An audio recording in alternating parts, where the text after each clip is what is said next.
Rabon's welcome to hell. Welcome to hell, motherfucker. I'm back, guys, to Big Stevie Cool, 1872, man. And we're going to be talking about Big John Lundstram, and Big Borna Barisic is what we're going to be talking about today, because they're on their way to Turkey, and we shouldn't see them play again. But anyway, enough of me talking pish, guys. It looks like Borna Barisic and John Lundstram are away. I say they're away. Looks like they're on their pre-contract agreements to Turkey. And you know what? I don't need to. I'll speak on Barisic first because, you know, everyone wanted Barisic gone, right? We just need to accept that. He's away. We move on. Yeah, guy's not been good enough for a long time. So Borna Barisic leaving the football club. I can deal with John Lundstram as well, but for Borna Barisic, we all want him out. Same with Yilmaz. I've seen a lot of people say about Yilmaz, like, he's just not be relied upon. He's not, you know, like when he's fit and he's playing, great wee left back, but you know, he's in the same category as like Ruth, Jack. You know, I'm not going to throw Doyle in there because he's not really done much for us, but I think there is a bit of a player within Doyle. But you know, if you're injured about 9 months at the 10 months of the playing season, then what are you doing? But yeah, Borna Barisic, he's away to Trabzonspor, how you pronounce their name. Right, then we've got John Lundstram, who's linked with the exact same club, and apparently this is confirmed, man. These Turkish agents coming out with it. I mean, we've seen last season, Morelos and Kent both going to Fenerbahce. That didn't turn out to be true. And here, I get it, right? It's not like the impossible task. 2 players from the same club going to the same club on a free, right?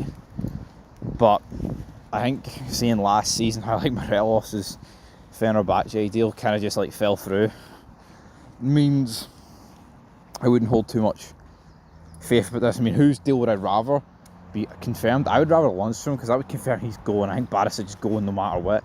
But with Lundstram, it's kind of up in the air. I mean, the contract was offered to him, I believe, not too long ago, Clement said.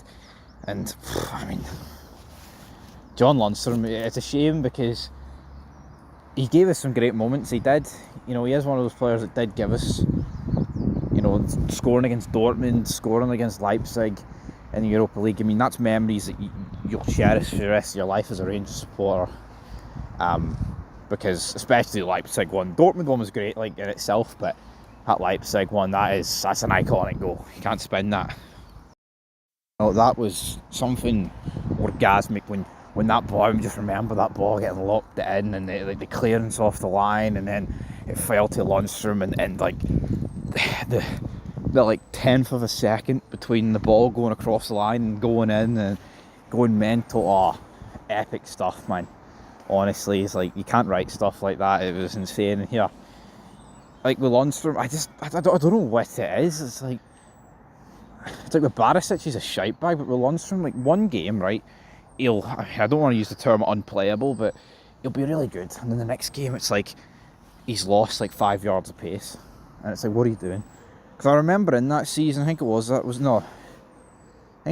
the season after, like last season at the start, we were against St Johnstone. I think we might have drew. I think it was one of Gio's last games. I think it was St Johnstone, where he just ran like 10 yards or 15 yards, and he did this powder puff pass that went nowhere, and it's like, what's going on? It's the same this season. He's been shite, and then as soon as Beale gets sacked, right, under Clement, he was one of Clement's best players, and then as soon as, like, you know, the Motherwell game came around, Lundstram's been shaky, and I think that is a right.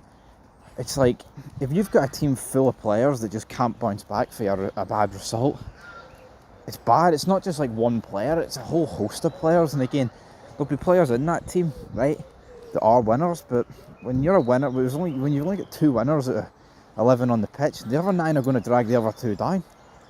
You know, and we've seen it, you know, and one player can drag a winning team down as well, absolutely, you can't forget about that. But, you know, John Lundstram, it could have been better at Rangers, obviously. I mean, the guy has only got, a Scottish Cup and a League Cup to his name, so far, I guess. I mean, there is a lot to play for this season.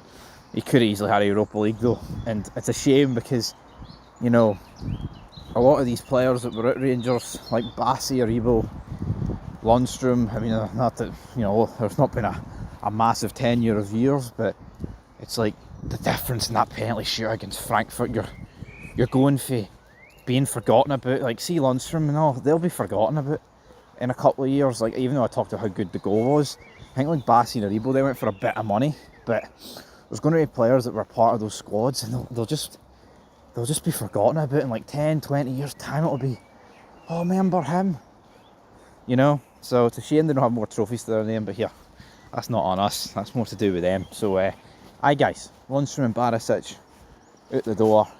Seems like another end of an era at Rangers. I mean, talk of Tav and Goldson as well earlier today, so you know, that's 2 end of an eras in a row at Rangers, man. Need to clear it.